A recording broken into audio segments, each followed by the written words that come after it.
Persilakan. Yang berhormat Datuk Haji Rohani Haji Abdul Karim, Timbalan Menteri Perdagangan Dalam Negeri.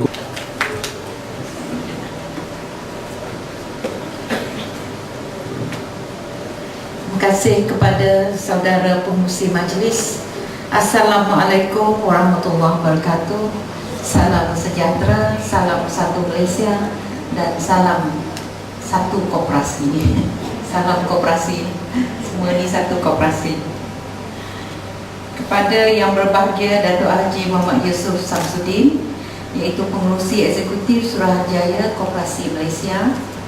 Kepada yang berbahagia Profesor Datuk Dr. Haji Muhammad Ali Haji Baharum, Presiden Angkasa. Kepada yang berbahagia Encik Ramlan, iaitu selaku Wakil MKM. Kepada Naib-Naib Presiden Angkasa, iaitu yang berbahagia Puan Hajah Armi Haji Zainuddin, yang berbahagia Encik Jamal Abdullah, yang berbahagia Tuan Haji Mutado Bahari, kepada semua ahli jawatankuasa kebangsaan Angkasa, kepada CEO Angkasa, iaitu Saudara Nasihan Yahya, kepada semua pembentang-pembentang kertas kerja dari siang tadi saya rasa sampai ke besok, termasuklah kepada Bapak Refa'i Salim Haryono, iaitu yang mewakili Koperasi Baitul-Mal Tamwil daripada Indonesia, kepada semua para pemimpin koperasi, pegawai-pegawai kanan Angkasa, pegawai kanan Suruhanjaya Koperasi Malaysia, seterusnya tuan-tuan puan-puan yang sudi menghadiri seminar pada malam ini. Yang saya hormati sekalian, saya ingin mengucapkan terima kasih kepada Angkasa kerana sudi menjemput saya untuk merasmikan seminar iaitu ke arah pembangunan masyarakat mandiri. Saya merasakan bahawa seminar sebegini adalah sangat penting, memandangkan cabaran dunia semasa menguatkan peranan setiap dari kita ini sewajarnya ditingkatkan supaya lebih bermanfaat kepada negara. Saya menyokong usaha Angkasa untuk menganjurkan seminar ini.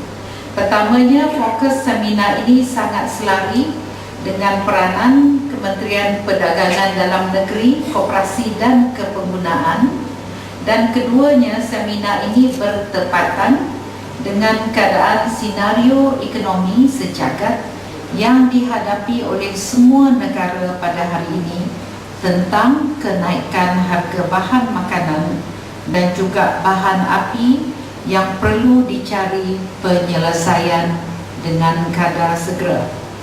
Seminar sebegini juga sangat elok diadakan supaya kita semua dapat merenung kembali apakah yang patut kita sumbangkan kepada diri sendiri, kepada keluarga, kepada masyarakat dan juga negara sesuai dengan keperluan semasa.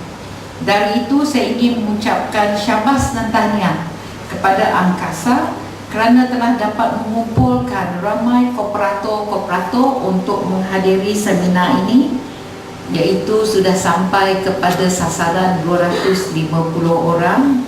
Syabas dan tahniah untuk berkumpul untuk berbincang dan mengenal pasti kriteria yang sewajarnya untuk membangunkan diri sendiri. Dan saya ingin mengucapkan syabas, saya nampak pada malam ini di depan saya adalah konsep satu Malaysia. Ya, saya nampak semua kaum ada di sini. Sebab apa yang kita bincang ini adalah untuk semua. Jadi sekali lagi syabas dan tahniah. Datuk-datuk, tuan-tuan, puan-puan yang saya hormati sekalian, seperti telah huraikan tadi, istilah mandiri. Tadi Puan Hajah Arni kata tanam sendiri, makan sendiri. Datuk tadi mengatakan tanam dan berdikari. tanam, selepas itu makan sendiri dahulu, lebihnya kita jual. Dia jadi konsep. Dan sebenarnya saya sangat kagum. Saya kan lama sangatlah di Kementerian Pertanian. Konsepnya adalah bumi hijau. Selepas itu kita bagi nama glamour sedikit, iaitu edible kitchen atau edible garden, iaitu kebun yang boleh dimakan. Bukan kebun bunga, tapi ada jenis bunga boleh dimakan. Cantik pula dia, bubuh bunga kala-kala. Ada bunga boleh dimakan, sedap lah tu. Sedap dipandang, sedap dimakan. Jadi ini adalah satu konsep untuk kita membangunkan diri sendiri, dan di mana bayangkan kalau setiap individu warga negara Malaysia sekarang ini sudah mencecah 28, mungkin hendak pergi ke 29 juta orang, dapat digerakkan secara menyeluruh dan terancang. Begitu banyak perkara yang dapat kita bangunkan bersama, yang bermula daripada seasasnya kita buat tanam sendiri. Kita tanam sendiri. Memanglah program ini dahulu sebenarnya untuk juga mengurangkan beban perbelanjaan. Dahulu kalanya kita tak ada terfikir nak membeli serai, cili, serai, lengkuas, daun pandan, kita tanam. Lepas tu siapa-siapa jiran tetangga pun semua boleh ambil. Tapi sekarang ini kita galakkan sama-sama tanam, guna untuk keluarga. Selepas itu selebihnya kita jual. Ini adalah dahulunya konsep yang amat berhormat mantan Perdana Menteri Tun Pak Lah, sehingga kita gerakkan farmer untuk membeli yang selebihnya. Tapi ada satu istimewanya kalau kooperator, sebab kalau tidak salah saya, Felda telah diisytiharkan sebagai gedung makanan. Dan kalaulah semua kooperator ini mengambil sikap mandiri ini, kita boleh bincang, Datuk, boleh bincang dengan Felda sebagai gedung makanan. Buat masa ini, Felda hanya buat masa inilah menanam cili kulai namanya. Boleh tahan juga pedas dia. Sebab ada satu masa kan cili begitu harganya melambung, sehingga tak salah saya lebih RM20 lah 1 kilo. Jadi kita cepat-cepat kerajaan telah mengarahkan melalui Felda, sebab Felda yang banyak tanah, mulalah menanam cili. Jadi kalaulah kooperator ini mengambil apa yang disarankan oleh angkasa, jadi yang lebih tu, sebab kadang-kadang kita di rumah kita takkanlah, saya rasa kalau tanam banyak pokok cili sekeliling rumah pun paling-paling kita pakai yang satu tu aja lah. Satu pokok, yang lain tu dah menjadi lebih yang boleh kita jual. Dan mungkin Felda boleh memainkan peranan untuk menjadi pemasar pula, atau dia memungut dan memasar, memandangkan nama dia Gedung Makanan Negara. Dan di sini juga mungkin kementerian saya yang dahulu boleh juga diambil lah untuk menjadi penasihat bagaimana untuk menjalankan ini supaya nampaknya angkasa berjalan dengan semua badan kerajaan di dalam menjayakan konsep mandiri. Ini adalah saranan saya yang tidak ditulis dalam ucapan. Ini datang daripada hati saya, sebab saya bila bercakap pasal pertanian, saya memang passionate. Saya memang, sebab agaknya sudah lama sangat dah dalam pertanian, dan saya pun memang keluaran gedung Universiti Pertanian Malaysia Serdang Selangor. Jadi memanglah saya, kalau bercakap pasal pertanian ni memang saya begitu passionate sekali. Jadi Syabas dan tahniah.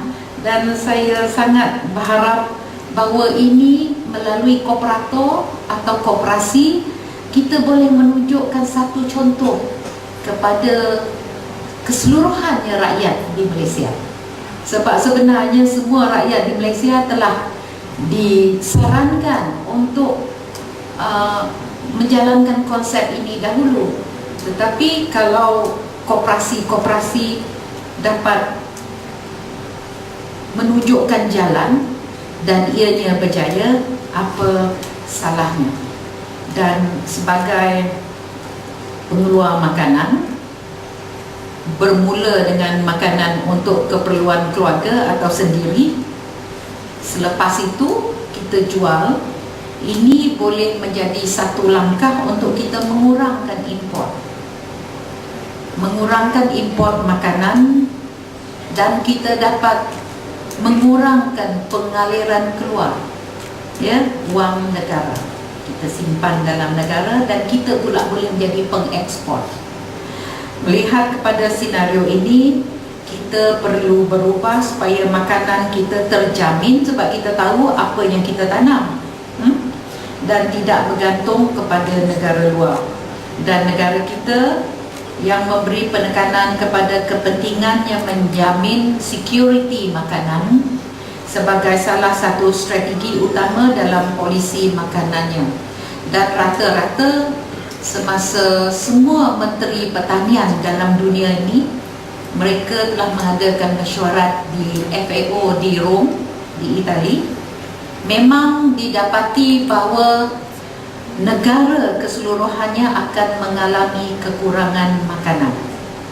Jadi kalau kita dapat mengatur langkah, kita boleh menjadi pengekspor makanan, dan di mana kita mengekspor makanan tidaklah menjadi masalah. Sebab memang kita hendak memberi makanan kepada berapa bilion rakyat di dunia ini, memanglah mungkin tidak cukup pun. Selepas itu pula kebanyakan sumber makanan sudah digunakan untuk menjadi minyak. Jadi bermakna makanan yang sepatut menjadi makanan sudah ditukar pula, sudah jadi biodiesel. Sebab fosil, minyak melalui fosil sudah kekurangan. Jadi bermakna tidak ada masalah kecuali macam mana kita organize. Sebab itu tadi saya sebut Felda, saya sebut Kementerian Pertanian dan Industri Asas Tani. Sebab nanti dua